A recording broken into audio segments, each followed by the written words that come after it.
तो खत्म हुआ आज का ट्रेडिंग सेशन। कह सकते हैं पॉजिटिव नोट पे खत्म हुआ है, क्योंकि mid cap small cap almost 0.7% up थे। जो माइक्रो कैप सेक्टर है वो 0.5% के आसपास ऊपर था, और जो लार्ज कैप है जो हमारा निफ्टी 100 है वो 0.4% के आसपास कह सकते हैं ऊपर रहा है। तो पॉजिटिव में क्लोजिंग तो हुई है, बट मैं ये कहूंगा कि जितना एक्सपेक्टेशन था, जो होना चाहिए था, वो नहीं हुआ। अगर एशिया के दूसरे मार्केट से भी हम कंपेयर करें तो थाईलैंड का मार्केट या हांगकांग का मार्केट, इवन चाइना का मार्केट 1% ऊपर था। थाईलैंड, साउथ कोरिया, ये सब तो 3-3% के पास ऊपर थे। मतलब पूरे एशिया का बाजार मिनिमम 1% तो ऊपर था ही। इक्का दुक्का कोई बाजार था जो 1% से कम ऊपर था, लेकिन हमारा भारत का बाजार सबसे ज्यादा यहाँ पे ओवर रिएक्ट किया है। और जहां पे ओवर रिएक्ट करना था वहां पे ओवर रिएक्शन नहीं आया, लेकिन जहां पे नहीं करना था वहां पे ओवर रिएक्शन आ गया। हुआ कुछ ऐसा कि हमारा मार्केट ऑलमोस्ट 1% का गेन मिस कर गया। ऑलमोस्ट 1.2-1.3% तक ऊपर चला गया था, 25,300 के आसपास चला गया था, 300 से ऊपर चला गया था, एंड देन वापस गिर के नीचे आ गया, एंड वही 0.34% के आसपास में क्लोजिंग मिली है निफ्टी 50 को। तो हुआ कुछ ऐसा कि सुबह में सीज फायर की अनाउंसमेंट हुई थी, सबको पता था। मार्केट ने काफी अच्छी शुरुआत भी ली थी, गैप अप ओपनिंग मिली, उसके बाद मार्केट ऊपर भी जा रहा था। बट वही 1 बजे के करीब में न्यूज निकल के आती है। अब ये न्यूज तो सबके लिए थी, लेकिन न्यूज के ऊपर रिएक्ट सिर्फ इंडियन मार्केट ने किया, क्योंकि बाकी मार्केट, जब इंडियन मार्केट नीचे गिरी हुई थी ऊपर से, उसके बाद उस टाइम पे मैंने बाकी मार्केट्स को देखा तो 2-3% ऊपर थी। तो न्यूज ये निकल के आई कि सीज फायर होने के बाद भी ईरान ने इजराइल के ऊपर मिसाइल्स दागे, एंड 2 मिसाइल जो है वो इजरायली डिफेंस ने उसको इंटरसेप्ट भी किया, गिरा दिया, मार गिराया।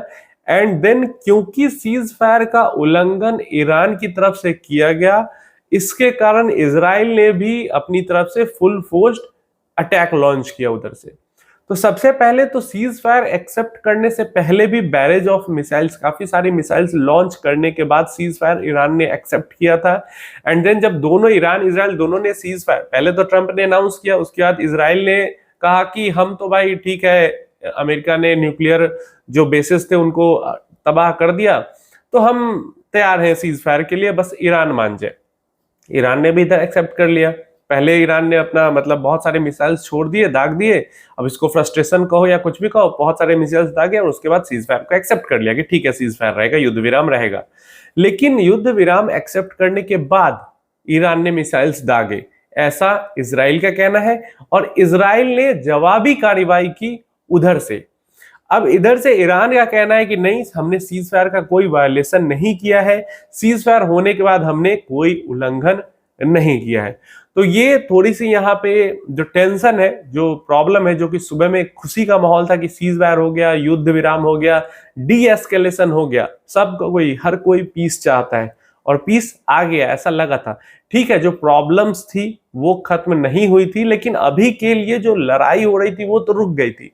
बट फिर 1-2 बजे के करीब में वापस से ये मिसाइल्स वाली न्यूज आना शुरू हो गई, एंड देन हमारा मार्केट इसके ऊपर कुछ ज्यादा ही ओवर रिएक्ट कर गया, और 1% का जो पूरा गेन था वो पूरा 1% का गेन मिस कर गया और गवा दिया हमारे मार्केट्स ने। अब यहाँ पे ट्रंप ने भी जो सीज फायर का ऐलान किया था, उसने कहा था कि 24 घंटे के अंदर जो युद्ध है वो पूरी तरीके से खत्म हो जाएगा। तो देखते हैं, हो सकता है 1-2-3 दिन लगे इसको पूरी तरीके से सेटल डाउन होने में, लेकिन कम से कम शुरुआत तो डी एस्केलेशन का हमें यहाँ पे देखने को मिल गया। चलो कम से कम इस बात की खुशी है।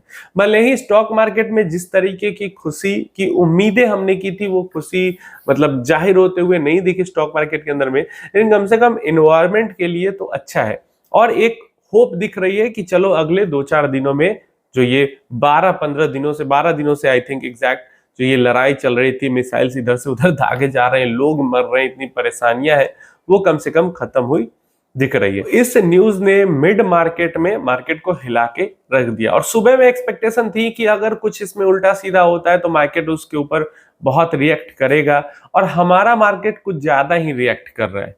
और बहुत ज्यादा मुझे उम्मीद है कि ये रिएक्शन FIIs DIIs का नहीं था, ये हमारे जो डायरेक्ट इन्वेस्टर है उन्हीं का ये रिएक्शन था। उन्हीं को सबसे ज्यादा डर लग रहा है, जितना FIIs को डर नहीं लग रहा, जितना DIIs को डर नहीं लग रहा, उतना ये हमारे यहाँ के जो डायरेक्ट इन्वेस्टर हैं, जो स्टॉक के अंदर इन्वेस्ट करते हैं, अब चाहे कॉर्पोरेट हो या रिटेलर्स हो या प्रमोटर्स हो, जो भी हो, उनको ज्यादा डर लगता है, वो तुरंत बेचने के लिए यहाँ पे पहुंच जाते हैं।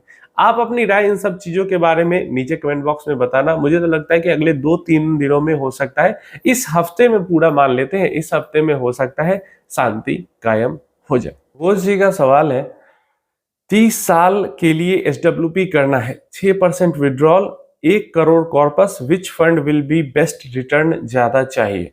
अब आप SWP करना चाह रहे हो तो उसमें रिटर्न तो ज्यादा आपको नहीं मिलेगा। रिटर्न ज्यादा तब मिलेगा जब आप SWP नहीं करोगे, ग्रोथ के लिए जाओगे।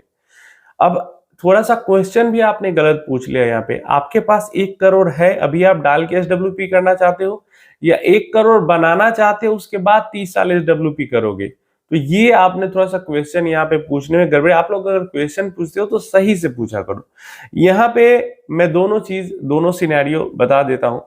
सबसे पहले तो 1 करोड़ अगर अभी है पास में और SWP करना है, तो सबसे बढ़िया इसका ऑप्शन ये हो जाएगा, 50 lakh rupees flexi cap fund के अंदर डाल दिए जाए और 50 लाख रुपीस कॉर्पोरेट बॉन्ड्स के अंदर डाल दिए जाए। सबसे बेस्ट सुटेबल ऑप्शन है, क्योंकि 8-10% के आसपास कॉर्पोरेट बॉन्ड से, मतलब सेफ भी जाएंगे तो 8 से 10 मिल जाएंगे और 10 से 12% मिल जाएगा, थोड़ा सा मिड सेफ रहेगा तो, बट फिर भी सेफ्टी रहती है, और 10% तो इजीली मिल जाता है। ऐसे में 1 करोड़ का 6% जो होता साल का, या फिर मैं कहूँ 0.5% मंथली, जो लगभग 50,000 के आसपास ही आता। तो अगर 50 लाख आप कॉर्पोरेट बॉन्ड फंड में, कॉर्पोरेट बॉन्ड्स में, फंड में नहीं, बॉन्ड्स में डायरेक्टली, जो विंड वेल्थ, गोल्डन पाई, ग्रेप, ये सब जो प्लेटफॉर्म है, वहां पे अगर इन्वेस्टमेंट कर लेते हैं तो वहां से मंथली एक इनकम अच्छी खासी जनरेट हो जाएगी, और काइंड ऑफ वो फिक्स्ड ही रहता है, उसमें कोई ऊपर नीचे नहीं होता है। और दूसरा, बाकी का 50 लाख आपका यहाँ पे ग्रो भी होते रहेगा, साइड में इक्विटी में इन्वेस्टेड है, तो फिर आगे चल के आपको इनकम बढ़ाने की इच्छा होगी तो ये 50 लाख जो तब तक 2 साल 5 साल बाद बढ़ चुका होगा, उसमें से और ज्यादा पैसे कॉर्पोरेट बॉन्ड्स में डाल देंगे तो और ज्यादा मंथली इनकम होने लगी। पहला तो ये कर सकते हैं, या फिर अगर ये नहीं करना, SWP ही करना है, तो अभी के अभी पैसा डालकर स्टार्ट करने के लिए हाइब्रिड फंड और मल्टी एसेट एलोकेशन फंड जो होते हैं वो काफी बढ़िया हो जाते हैं। ये दोनों ऑप्शन काफी बढ़िया हो जाते हैं। तो या तो इधर डाल के और 0.5% मंथ, 6% ईयर विड्रॉल शुरू कर सकते हैं, या फिर आधा पैसा इक्विटी में, आधा पैसा डेट में डाल के डेट से फिक्स्ड इनकम ले सकते हैं, इक्विटी को ग्रो करने के लिए छोड़ सकते हैं। क्लियर है? दूसरा सिनेरियो ये है कि नहीं, 1 करोड़ जमा करना है उसके बाद SWP करनी है, तो इसके लिए आप पोर्टफोलियो बना सकते हो हाई रिटर्न्स वाले, क्योंकि मान लो अगर 20 साल में आपका 1 करोड़ जमा ही होगा, तो ऐसे में आप हाई रिटर्न्स के लिए अल्फा फंड के अंदर, मोमेंटम फंड के अंदर, स्मॉल कैप फंड्स के अंदर, माइक्रो कैप फंड्स के अंदर, मिड कैप फंड्स के अंदर इन्वेस्टमेंट कर सकते हैं, और ऐसे में 15 से 20 साल में हाई रिटर्न जनरेट करके 1 करोड़ पूरा कर सकते हैं। एंड 20 साल बाद इन्हीं फंड्स के अंदर से SWP किया जा सकता है। लेकिन ये चीज ध्यान रखनी है कि विड्रॉल रेट हमेशा 6% या उससे कम ही हो। तो दोनों के सिनारियो में इस चीज को फॉलो किया जा सकता है और ऐसे में अच्छे पैसे बनाए जा सकते हैं।